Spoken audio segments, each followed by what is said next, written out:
Assalamualaikum warahmatullahi wabarakatuh. Selamat sore semuanya. Perkenalkan nama saya Muhammad Noval Nasution, NPM 16117020. Pada kesempatan kali ini, saya akan membahas tentang Big Data. Big Data adalah data yang melebihi kapasitas proses konversi dari sistem database. Data tersebut terlalu besar dan terlalu cepat berubah-ubah, hingga tidak sesuai dengan struktur arsitektur database yang ada. Untuk mendapatkan nilai dari data tersebut, maka harus memilih jalan alternatif untuk memprosesnya. Jadi dalam artiannya, Big Data akan terus selalu berkembang dan berubah-ubah setiap waktunya. Begitupun karakteristik pada Big Data, yang tadinya memiliki 4 karakteristik atau 4 V menjadi 10 V. Apa saja sih 10 V pada karakteristik Big Data? Baik, yang pertama itu ada volume atau size data, mengacu pada jumlah data yang akan disimpan. Dalam contoh, Shopee akan menangani lebih dari 1 juta transaksi pelanggan di setiap harinya. Yang selanjutnya itu ada velocity. Velocity adalah speed data atau tingkatan transfer data antara sumber dan tujuan. Setelah itu, data dimasukkan ke dalam suatu sistem dan harus diproses. Dalam contoh, Shopee menangkap setiap klik pembelian atau klik kunjungan di marketplace Shopee. Selanjutnya itu ada variety atau tipe data. Variety tersebut mengacu pada kompleksitas format dari sebuah data. Di sini itu terdapat 2 jenis data, yaitu data terstruktur dan data tidak terstruktur. Selanjutnya itu ada veracity. Veracity itu mengacu pada 2 data kualitas atau kepercayaan datanya tersebut. Selanjutnya itu ada value. Value itu ada data yang data yang memiliki nilai guna atau data yang sangat berguna. Selanjutnya itu ada variability atau perubahan data selama pemrosesan dan life cycle-nya, atau perilaku perkembangan dinamis data dari sebuah data. Selanjutnya itu ada validity atau kualitas data, tata kelola, pengelolaan data master. Selanjutnya itu ada venue. Di venue ini ada berbagai jenis data dari sumber yang berbeda melalui platform yang berbeda. Dalam contoh, sistem personalia, sistem pribadi maupun publik. Selanjutnya ada vocabulary, terminologinya menggambarkan struktur data. Selanjutnya itu ada vagueness atau teka-teki terhadap memining big data dan tools yang digunakan, apa saja toolsnya yang akan digunakan. Nah, selanjutnya itu terdapat permasalahan-permasalahan pada big data. Baik, permasalahan ini saya ambil dalam contoh di sebuah perusahaan misalkan. Permasalahan yang pertama yang sering terjadi itu seperti permasalahan pada SDM.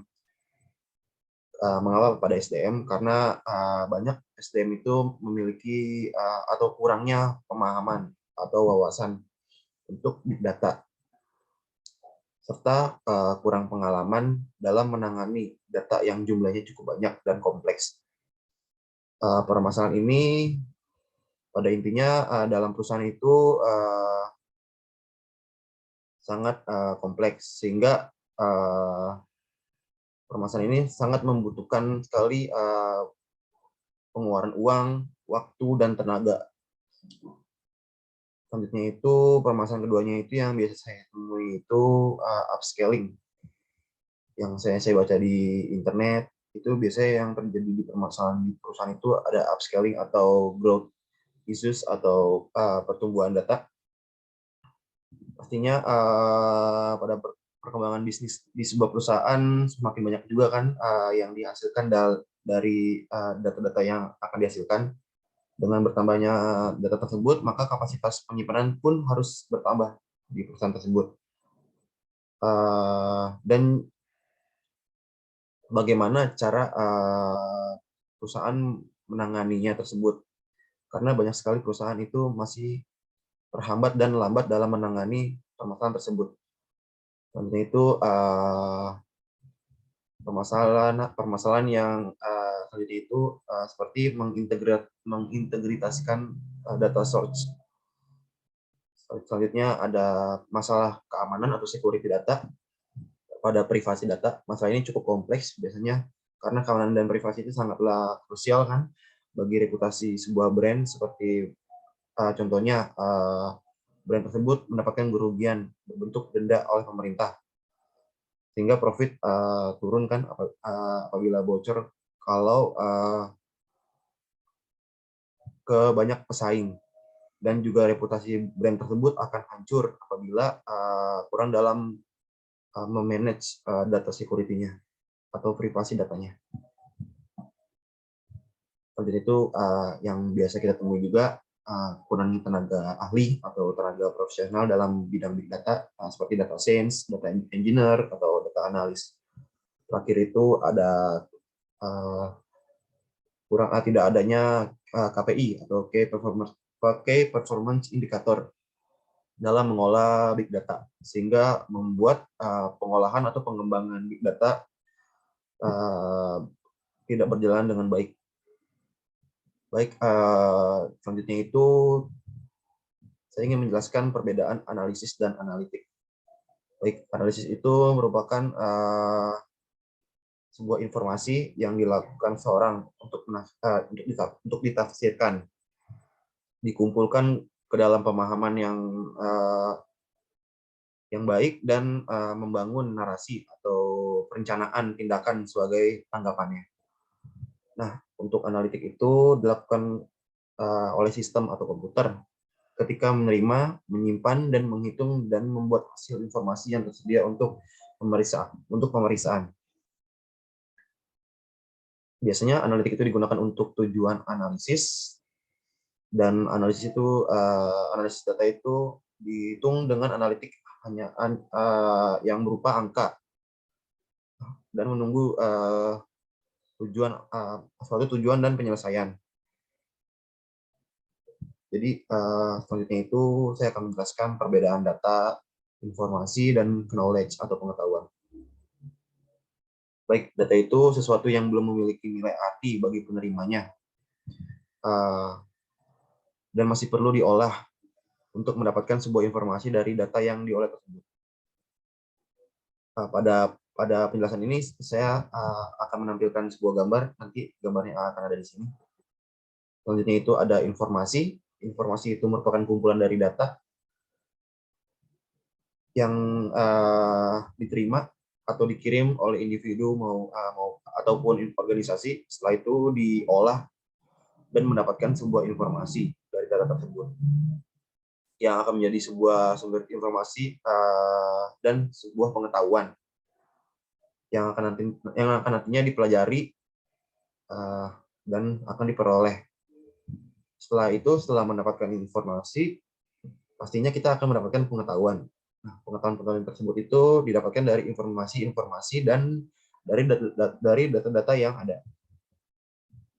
Sehingga orang bisa mengetahui atau merasakan kejadian-kejadian biasanya itu yang belum mereka pernah temui atau belum pernah mereka rasakan. Baik, selanjutnya itu saya akan menjelaskan data terstruktur, semi terstruktur, dan tidak terstruktur. Di sini nanti akan ada gambar-gambarnya ya. Saya akan tampilkan gambar-gambarnya juga. Baik, data terstruktur itu merupakan jenis data dengan format angka dan tata letaknya dalam bidang atau tempat yang ada dalam file atau sebuah rekaman data. Data ini dapat diproses dan disimpan biasanya di dalam Excel atau spreadsheet. Ya, Microsoft Excel spreadsheet Microsoft Excel di mana informasi pada data terstruktur ini sangat terorganisir.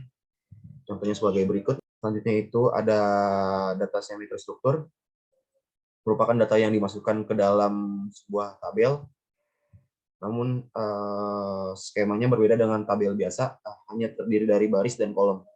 Contohnya biasanya dalam berbentuk XML seperti ini. Selanjutnya itu ada data tidak terstruktur, atau yang dimaksud itu data kualitatif yang dimana tidak dapat diolah atau tidak dapat dianalisis dengan metode konvensional dan harus disimpan dan dengan format khusus karena tidak punya struktur yang spesifik. Data ini biasanya menghasilkan nilai setelah diproses dan dianalisa. Gambaran pada data ini biasanya seperti teks, gabungan dari sebuah teks, gambar, video, audio, maupun teks. Gambar seperti ini.